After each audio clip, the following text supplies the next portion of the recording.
Hey, listen. They're talking about Fred. They're talking about Fred? Yeah, they're saying cheap, cheap, cheap.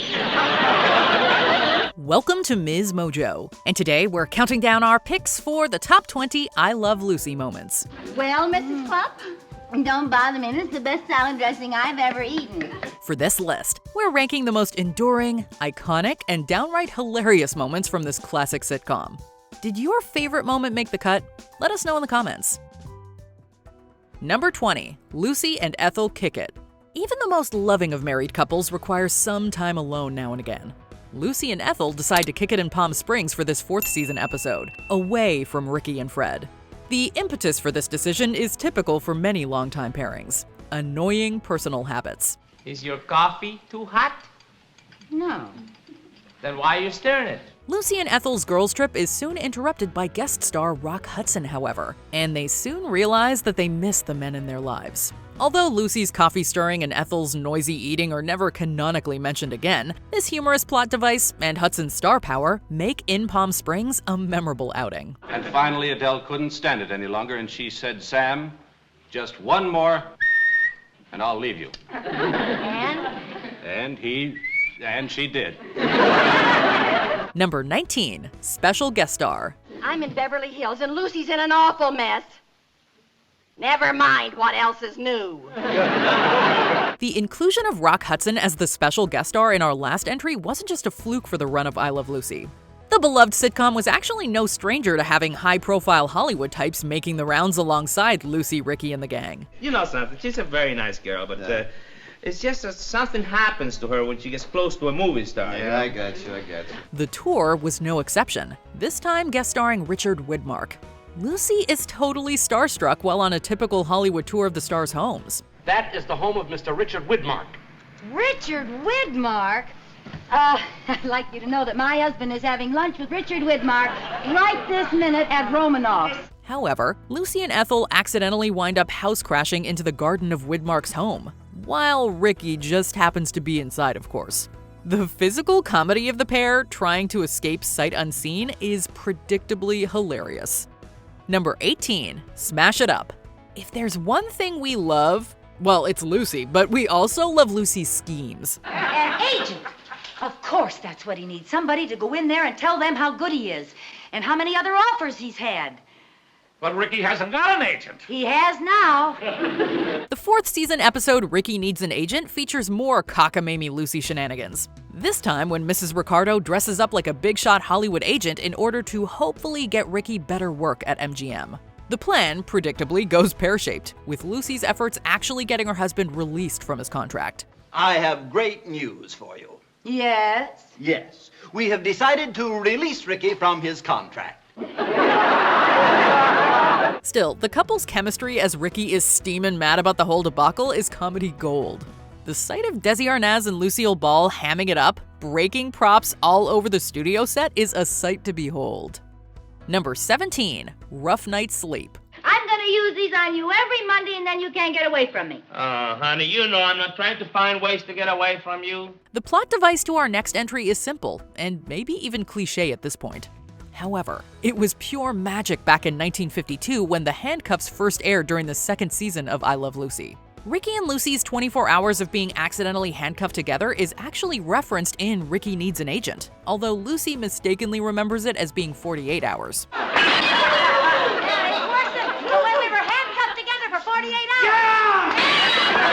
hours. Still, it doesn't matter how long the pair was bound. The physical comedy of Arnaz and Ball trying to somehow enjoy a night's sleep elicits riotous laughs from the studio audience. Number 16, The Honeymoon is Over? You should fix this place up so that it will remind him of his happy childhood in Cuba. What do you want me to do, plant a banana tree in the kitchen?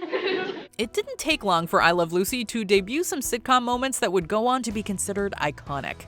Be a Pal was only the second episode of the debut season, but it featured an all-time classic moment where Lucy does a spectacular dance while dressed up like Carmen Miranda. But it doesn't stop there. Lucy, in an attempt to win back affections she's worried about losing from Ricky, transforms the entire living room into Little Havana. There's singing, there's dancing, there's even what looks like a donkey or burro chilling in the corner of the room. This episode has it all.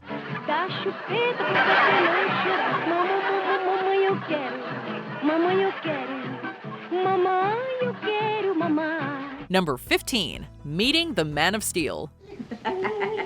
Oh, boy, there goes Superman! The OG Superman, George Reeves, makes a special appearance during this 13th episode of I Love Lucy's final season.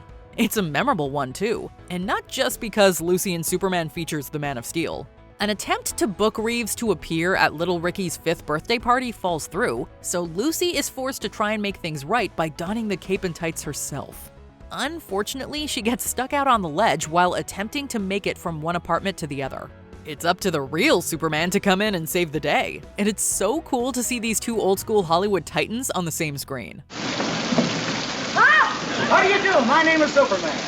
Oh, boy, am I glad to see you! Number 14. Big Bread. The Battle of the Sexes plotline that runs through Pioneer Women is certainly funny, as the Ricardos and Mertzes attempt to rough it as if they were living in the early 1900s. However, this episode from the first season of I Love Lucy is probably better remembered for one supremely silly gag. 13 cakes? That seems like an awful lot. Well, here's the recipe right here. Let me see. Lucy. What? 3 cakes. Oh, really? It occurs when Lucy and Ethel are trying their best to make some bread, only it doesn't go exactly to plan. Quicker than you can say too much yeast, a comically oversized loaf of bread emerges from the oven, pinning Lucy in her own kitchen. How'd this oven door get open?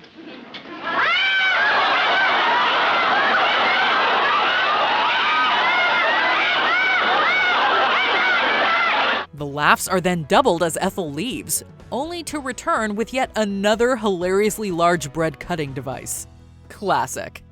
Number 13. The Duke overshares. There's a lot happening in this 5th season episode of I Love Lucy, with hijinks galore and a very special guest star.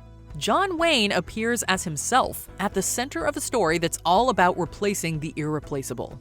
A set of the Duke's cement footprints at Grauman's Chinese Theater. Lucy and Ethel steal and break the original set, while multiple attempts by Wayne to redo them are foiled by either Little Ricky or Lucy and Ethel. Oh, dear, what's the matter with those characters? They can't forge a thing like this. Millions of people have seen this. Everybody knows what John Wayne's signature looks like. Then, while at MGM trying to make things right, Lucy ends up a victim of mistaken identity while alone with the Duke. Wayne begins to tell Lucy, who he thinks is his male masseur, a dirty story, only for the embarrassed redhead to make a quick exit. I couldn't find a hotel room in this town, but he did find a farmer who had a beautiful daughter. Hey, take it easy, will you? Number 12. Honest Lucy. Be careful what you wish for. This is essentially the core of what makes Lucy Tells the Truth so funny. This 3rd season episode essentially predates films like Liar Liar, with the catch being that Lucy has made a bet that she can't be absolutely honest for a full 24 hours. I'll tell you what. I'll bet you that you can't tell the truth for For how long? 1 week? I'll make it easy on you. 1 day, 24 hours. Okay. The end results of this bet start off innocently enough, with Lucy spilling the tea about her friend's ugly furniture and choices in headwear. However, pretty soon Lucy is digging the whole honesty thing so much that she is firing off painful truths about the one she loves. If you weren't such a tightwad, she wouldn't have to go around looking so tacky. Tightwad! Then the kicker, a panicked Lucy frightfully dodging what she thinks are real throwing knives after lying in order to obtain a big Hollywood audition. Number 11. The Language of Freedom. Hey, we get it. Traveling can be tough. Lucy unfortunately finds this out firsthand after being duped into mistakenly exchanging her real American money for counterfeit French francs. I see, madame, is there a $20? Yes. I can give you 9,000 francs. She winds up in jail, and it's up to Ricky to set her free. This is achieved via an absolutely hilarious bit where 2 Parisian police officers, one inebriated inmate, Ricky and Lucy utilize no less than 5 languages to pass along the necessary information. Wo puis cet argent? Wo haben Sie das Geld her? ¿Dónde toma ese dinero? Where do you get the money? It's a segment that requires both tight writing and prepared performers. The kind of classic television humor that could have only been pulled off at this time by the I Love Lucy crew. Number 10. Mr. Mom. Sure, the idea of shared parenting might have been a subject best mined for laughs back in 1954, but it's the heart and humor of Ricky Minds the Baby that makes it such a warm moment. Here, Lucy takes Ricky up on his offer to take care of their child, little Ricky, for a week, while his club is closed. Besides, there's a gentleman who lives in this neighborhood who's just dying to meet you. He's heard a lot about you, and I think it's high time you two got together. Who's that? His name is Ricky Ricardo, Jr. The key scene is when little Ricky is fighting being put down for the night, so his dad decides to tell him a bedtime story. Hearing Ricky tell the tale of Little Red Riding Hood in Spanish may not seem like much, but the delivery of Desi Arnaz somehow makes it all work as something both sweet and funny. Y el hunter hizo ¡pum, pum, pum! Y el lobo se cayó, muerto, well, dead! Number 9. Hair Club for Men. Ricky's Latin temper and machismo were always used to comedic effect during the run of I Love Lucy, and this idea was put to excellent effect in the episode Ricky Thinks He's Getting Bald from 1952. Oh, for heaven's sake. Come on to bed, Baldy. Baldy. Ay, qué barbaridad, tienes razón. Se me va a caer el pelo y me va a llamar Baldy, como lo dicen a los viejos americanos aquí en este país. Qué horror. Paranoid about what he thinks is hair loss, and terrified about the repercussions it might have on his nightclub act, Ricky submits to all sorts of wacky cure-alls from Lucy. Cut it out, will you? Now, honey, you want to grow hair, don't you? Yeah. The combination of Ricky's increased panic and the always amazing gifts of physical comedy Lucille Ball brought to the screen make this episode a definite winner. Oil, vinegar, eggs. Oh, you put some anchovies, make a Caesar salad. Number 8. It's showtime. Okay, in our next entry, the main plot is sort of secondary to the execution. Basically, Lucy wants to be in Ricky's show, as usual, and he agrees on the condition that she loses 12 pounds in 4 days. I'm nothing but a big, bloated bunch of blubber. Body image commentary aside, the kicker here is when Lucy surprises Ricky at the club during his Cuban Pete routine. She makes a grand entrance, all dolled up as Sally Sweet, and the pair performs an amazing song and dance number together. They call me Sally Sweet. I'm the queen of Delancey Street. When I start to dance, everything goes chick, chicky, boom, chick, chicky, boom. It's the sort of classy spectacle that could have only come from these iconic old Hollywood performers. And it was even parodied in 1994 by Jim Carrey in The Mask. They call me Cuban Pete. I'm the king of the rumba beat. When I play the maracas, I go chick, chicky, boom, chick, chicky, boom. Yes, sir, I'm Cuban Pete. I'm the craze of my naked street. When I start to dance, everything goes chick, chicky, boom, chick, chicky, boom. Number 7. Dancing on Eggshells. In the 6th season episode Lucy Does the Tango, the Ricardos are running a chicken farm with their friends and neighbors the Mertzes. Unfortunately, their hens don't seem to be laying any eggs. So Lucy and Ethel hatch a scheme to sneak some purchased eggs into the hen house so their husbands won't back out on the farm. What are you going to do? Well, I'm going to put some in my blouse. I can get some in my hip pockets, too. Here's where it gets good. Ricky decides, of course, to stop in unannounced in order to practice a tango number he's including in his show. He dances with Lucy, who naturally has a shirt filled to bursting with fresh eggs. Come on, honey, if we're going to tango, let's tango, eh?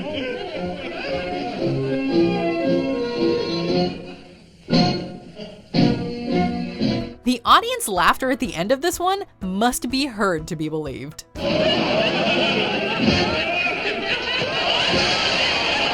Number 6. Little Ricky.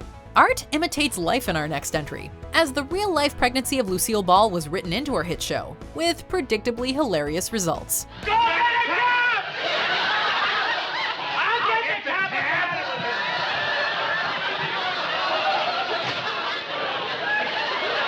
Lucy Ricardo's pregnancy was announced, in appropriate language, in the 2nd season episode Lucy is Enceinte. What did the doctor say? Ethel, we're going to have a baby. We are? Although Little Ricky was portrayed by different actors than the real-life Desi Arnaz Jr., the air date of the character's birth on Lucy Goes to the Hospital was actually the same as Ball's real-life delivery. The chaos that ensues as Lucy plainly announces this is it may seem predictable today, but it's important to realize how incredible the timing is of all the pratfalls and physical comedy going on in this scene.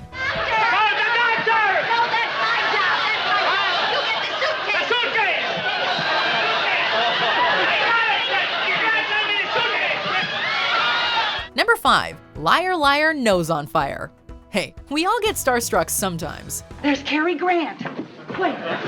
This is what happens to Lucy during a trip to Hollywood, as she's spending time at the Brown Derby restaurant while Ricky is at a meeting with MGM Studios. It's here where she runs into Stalag 17 and future Wild Bunch actor William Holden, and she simply cannot keep her eyes off him. He decides to return the favor, embarrassing Lucy to the point where she accidentally dumps a pie on him in a rush to escape.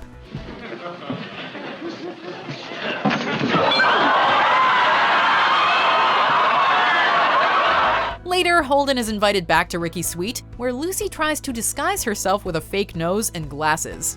Anything wrong, Mrs. Ricardo? My nose itches. The jig is finally up, though, when her schnoz goes up in flames after Holden tries to light a cigarette. Number 4. The Mirror Image. This next entry is a virtual goldmine for old-school Hollywood fans. And it presents one of the immortal Marx brothers, Harpo, as the episode's guest star. Harpo Mark, how do you do? Lucy and Harpo join forces to do the latter's famous mirror routine, with Ball dressed up as the spitting image of the famous comedian. Watching the pair work off each other honestly feels just as magical now as it likely did back in 1955.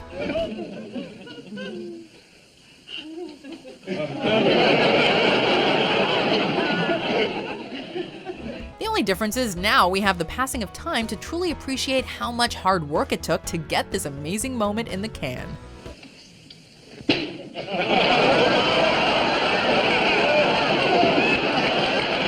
Number 3. When in Rome.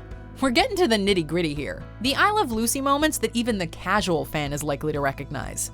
Lucy's Italian movie is just one of those episodes that everyone loves to revisit. And there's good reason for that too, as it's just another example of Lucille Ball's stellar knack for physical comedy.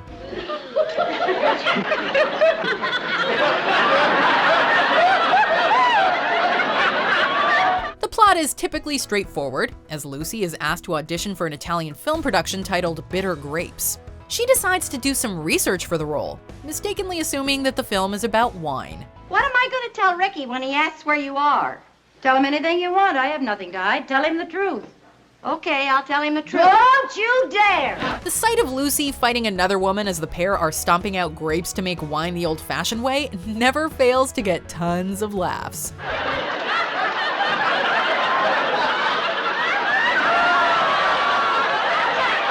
Number 2. Conveyor Belt Mayhem. This battle of the sexes managed to create not one, but 2 of the series' most memorable moments, thanks to the old mantra of anything you can do, I can do better. The Ricardos and the Mertzes decide to switch places, with the girls heading off to work, while the guys stay home with the cooking and cleaning.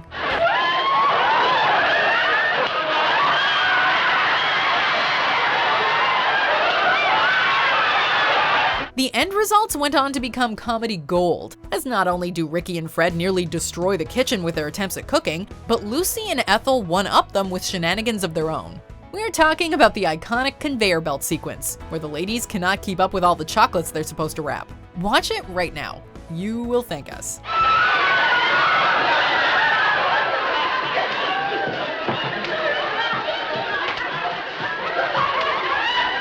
Before we continue, be sure to subscribe to our channel and ring the bell to get notified about our latest videos. You have the option to be notified for occasional videos or all of them. If you're on your phone, make sure you go into your settings and switch on notifications.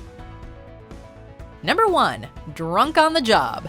Now let's try it once, and remember, be bright and vivacious. Lucy finally gets onto Ricky's show. Well, sorta. She gets to be a live pitch girl for what she believes is an all-natural health drink.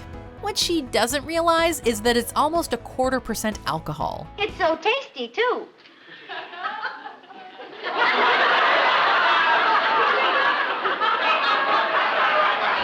This, combined with the multiple takes Lucy has to do where she tries the stuff, means that by the end of the episode, well, she's just completely smashed. Hearing her get progressively more loose with each take is funny enough, but Ball's facial expressions and delivery just hammer this clip home as the definitive hilarious moment from I Love Lucy. Yes, with vitamin Benjamin, you can spoon your way to health. All you have to do is take a big tablespoonful after every meal. Do you agree with our picks? Check out this other recent clip from MsMojo. And be sure to subscribe and ring the bell to be notified about our latest videos.